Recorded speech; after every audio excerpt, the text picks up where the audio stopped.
उहाँप्रति लामै बोल्ने आदत छ उहाँको। त्यस कारणले संक्षिप्तमा आफ्ना धारणा पुस्तकको सन्देश यही बारेमा बताइदिन हुन म प्राध्यापक डाक्टर सुरेन्द्र केसीलाई आग्रह गर्दछु। डाक्टर केसी।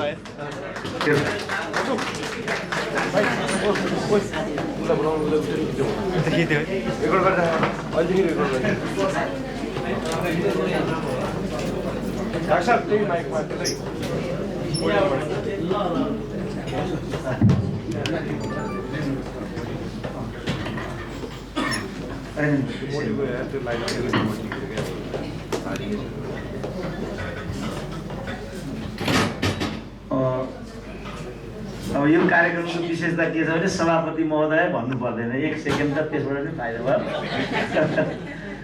त्यस कारण म लेखकलाई नै सम्बोधन गर्छु सुरुमा, त्यसपछि प्रमुख अतिथि डाक्टर भगवान कोइराला, श्रद्धेय चिरुन शमशेर थापाजी, त्योभन्दा पनि श्रद्धेय आङ छिरिङजी, त्यहाँभन्दा पनि श्रद्धेय म आज तल देख्छु, सबैप्रति म सुरुमा श्रद्धा व्यक्त गर्न चाहन्छु। त्यसपछि लेखकलाई बधाई भन्न चाहन्छु, किनभने लेख्ने काम सजिलो छैन त उहाँले पनि भनिसक्नुभयो। अब म त 27वटा किताबको लेखक हुँ, थाहा छ मलाई त्यो कति गाह्रो हुन्छ भनेर। यस्तो एउटा सुन्दर कृति दिन सकेकोमा म उहाँलाई बधाई भन्न चाहन्छु। सँगसँगै यो सन्देशमूलक भएको हुनाले र त्यो सन्देशको लक्षित समूह पनि यहाँ भएको र कति वक्ताहरूले आफ्नो विचार, आफ्नो अनुभव, जीवनको दुरूहता, किनभने अटिजमको बारेमा हामी कल्पना मात्रै गर्न सक्छौँ, त्यो कति कठिन हुन्छ भन्ने कुरा भन्न सक्दैनौँ। म कार्यक्रम चलाउँछु टेलिभिजनमा, यस्तै खालको ग्रुपलाई प्रायः म ल्याउने कोसिस गरिरहेको हुन्छु। एकल पुरुष होला, एकल महिला होला, अथवा कमजोर होला, दलित होला, यस्तो क्रममा म यो अटिजमको पनि सोध्छु, कहिलेकाहीँ आँखा नदेख्नेहरूको बारेमा पनि सोध्छु। त्यस्तो किसिमको पात्रहरू पनि त्यहाँ ल्याउने कोसिस गरिराखेको हुन्छु। त्यो क्रममा मैले गएको हप्ता चाहिँ आँखा नदेख्ने एकजना लेडीलाई ल्याएको थिएँ। अनि तपाईँलाई कसरी सम्बोधन गर्नुपर्ने हो मैले भने, किनभने हामी चाहिँ अब अनेक प्रकारले यस्तो कमजोर सेक्सनलाई चाहिँ डोमिनेट गरेर आएको कल्चर हो नि त हाम्रो। महिलालाई त हामीले डोमिनेट गऱ्यौँ भने अनेक हिसाबले कमजोर भएकोलाई त हामीले कति हिसाबले डोमिनेट गऱ्यौँ, त्यो मापनै गर्न सकिँदैन। त्यस्तो खालको समाजमा हामीहरू छौँ। अब अरू कैयौँ विभेदहरूको कुरा त अब बिस्तारै बाहिर आइराखेको छ। यसले हामीलाई कहाँ पुर्याउने हो, कल्पना मात्रै गर्न सकिन्छ, भन्न सकिँदैन। त्यसपछि अब अन्धता भएको भन्ने, दृष्टिविहीन भन्ने, बाहिरतिर हेर्दाखेरि चाहिँ डिफ्रेन्टली एबल भनेर मेट्रोमा टाँसेर देखिन्थ्यो होइन डाक्टर साहब, सिट फर डिफ्रेन्टली एबल भन्ने हुन्थ्यो। त्यही होला भन्ने लागेर म डिफ्रेन्टली एबल भनौँ भने मैले उहाँलाई, किन भन्नुहुन्छ डिफ्रेन्टली एबल? मलाई म एबल छु, उहाँ त्यो भन्नुहुन्छ। दुइटै आँखा देख्नुहुन्न, म एबल छु, कसरी म डिफ्रेन्टली एबल हुँ? म उत्तिकै एबल हुँ भन्नुहुन्छ। अनि तपाईँलाई भन्नु के त, मैले यहाँले केही भन्नु पर्यो, मेरो बाध्यता केही त भन्नु पर्यो। के देख्ने अब आँखा नदेख्ने म त्यो भन्नै सक्दिनँ। त्योभन्दा खराब पनि छ, त्यो पनि भन्नु, त्यो त यहाँ प्रोनाउन्स पनि गर्न सक्दिनँ। के चाहिँ भन्ने त मैले भन्दा अल्प दृष्टि भएको भन्नुहोस् न भन्नुभयो उहाँले। फेरि त्यहाँ अरू कुराहरू पनि भए, छोटो गर्नु परेको हुनाले त्यो सबै कुरा त मैले भन्न सकिनँ। तर उहाँलाई म्यानेज गर्न मलाई धेरै नै गाह्रो भयो। यति सेन्सिटिभ कि त्यो कसरी मैले त्यो 1 घन्टाको अन्तर्वार्ता कसरी सम्पादन गर्ने होला भन्नेमा नै मलाई चुनौती भयो। उहाँले आफ्नो विचार राख्नुभयो, राख्दाखेरि के सिद्ध गर्नुभयो भने वास्तवमा डिफ्रेन्टली एबल हुनुहुन्न थियो, उत्तिकै एबल हुनुहुन्थ्यो। हिँड्दा पनि त्यो लट्ठीसट्ठी यस्तो पनि म सरसर हिँड्छु भन्नुहुन्छ, आँखा दुइटै देख्नुहुन्छ। त्यस्तोलाई कसरी डिफ्रेन्टली एबल भन्ने कुरा थियो। उहाँले जसरी चाहिँ त्यहाँ व्याख्या गर्नुभयो त्यो हो जस्तो पनि लाग्यो। यो समय यो अटिजमसँग सम्बन्धित एउटा यो मण्डिका टारतिरको एउटा घटना मलाई आयो। त्यो अनुसार चाहिँ के थियो भने एउटा प्रतिष्ठित परिवारको नजिक यो अटिजम केन्द्र थियो। उनीहरूको भनाइ चाहिँ के थियो भने हामीलाई धेरै नै डिस्टर्ब भयो। उहाँले मसँग भेट्न चाहनुभयो यसलाई नै लिएर। कस्तो डिस्टर्ब हुन्छ त भनेर मैले सोधेँ।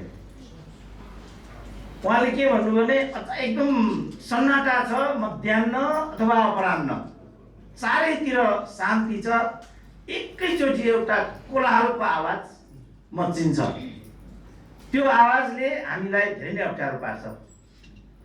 हाम्रो समस्या यही नै भयो, यसलाई कसरी समाधान गर्ने त भन्नुभयो।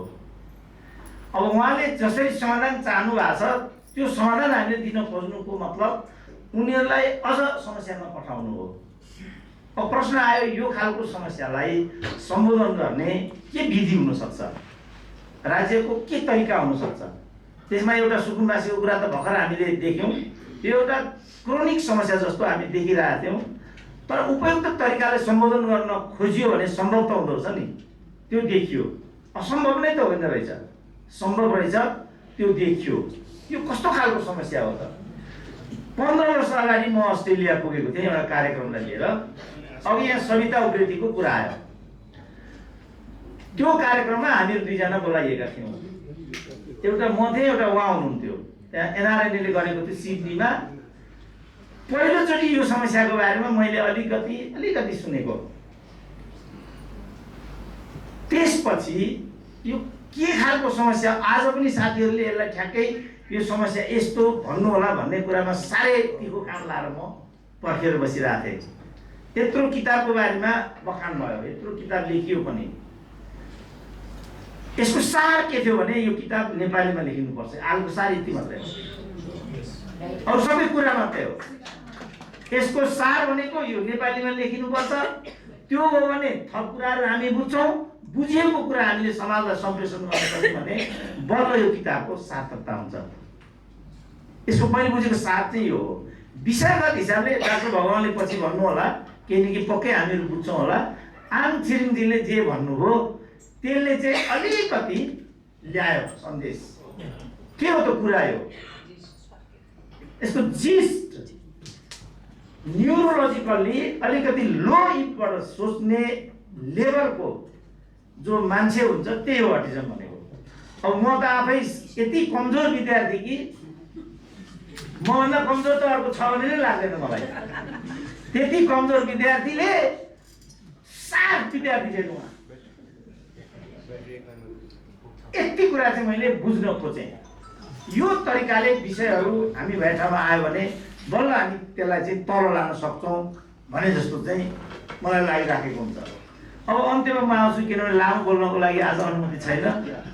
छोटो बोल्नको लागि भनेको भनेको छ, फेरि लामो बोल्नको लागि बदनाम त सुरेन्द्र केसी पनि भनिसकेपछि त बोल्नै भएर लामो। मैले सिद्ध गर्नु पर्यो कि म छोटो पनि बोल्न सक्छु र सार कुरा पनि बोल्न सक्छु, त्यो पनि सिद्ध गर्नुपर्ने भएको हुनाले पाण्डेजी 3-4 वर्षदेखि हामीहरू सत्सङ्गमा छौँ। अब उहाँ नभएको भए त यो मञ्चमा त तपाईँहरूले मलाई देख्नु नै हुन्न थियो, सकिएको परिपाटी यस्तो छ हाम्रो देशको। चिरञ्जी पनि त्यही कारणले मञ्चमा हुनुहुन्छ, भगवानजीको चाहिँ यता कता नाम देखिन्छ। अब आङ छिरिङजी त आङ छिरिङ नै भइहाल्नुभयो, उहाँको कुरा अर्कै हो। किनभने व्यवसायिक क्षेत्रमा उहाँ हुनुहुन्छ, व्यवसायिक त सबैको साझा हो नि त, व्यवसाय बिना त केही पनि हुँदैन। त्यसकारण यो परिपाटीका बिचमा टाँसिएका हामीहरूलाई यो मञ्चमा र यो भेलामा ल्याउने काम जो पाण्डेजीले गर्नुभएको छ, सबैभन्दा धन्य म यसलाई भन्न चाहन्छु। किनभने पार्टिसन छँदैछ समाज, लैङ्गिकता भयो, जातीयता भयो, क्षेत्रीयता भयो, त्यहाँभित्र पनि गुट हुन्छ, फेरि उपगुट हुन्छ। कसरी मिलाउने ल भन्नु त? त्यतिलाई छिचोलेर यस्तो प्रतिष्ठित सभामा आइपुग्नु, त्यसमा पनि मञ्चमै अवसर पाउनु भन्ने कुरा त लगभग असम्भव छ हाम्रो देशमा।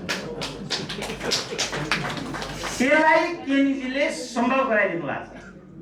किनभने यहाँ त्यस्तो डिस्क्रिमिनेसन छैन। यहाँ विभिन्न हामीहरू छौँ, यहीँ त छौँ मान्छेहरू। हामी लैङ्गिक कुरा गर्ने भने यहीँ छौँ, जाति कुरा गर्ने भने यहीँ छौँ, धार्मिक कुरा गर्ने भने यहीँ छौँ, सम्भ्रान्त पनि यहीँ छौँ त। फेरि हामीहरू अङ्ग्रेजी मात्रै बोल्ने यहीँ छौँ त, हामीहरू सबै हटाएका छौँ त। अनि हुँदो रहेछ नि त।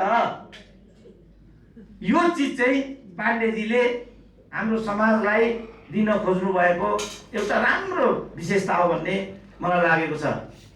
पाण्डेजी, तपाईँको क्रियाशीलताबाट हामीहरू प्रभावित छौँ। 80 वर्षले केही फरक पार्दैन, 90 वर्षको मान्छेहरू बिहा गरिरहेको के को उमेर हो र 80 वर्ष? छोराको कुरा पनि त्यति टाढा छैन, छोरी बाँच्नु हुन्छ। त्यति हाँसो भए पनि मैले दिन सकेँ। यति दुखी मान्छेले यति हाँसो दिन सक्नु भनेको आफ्नो प्राप्ति हो। धन्यवाद भनेर बिर्साउँछु।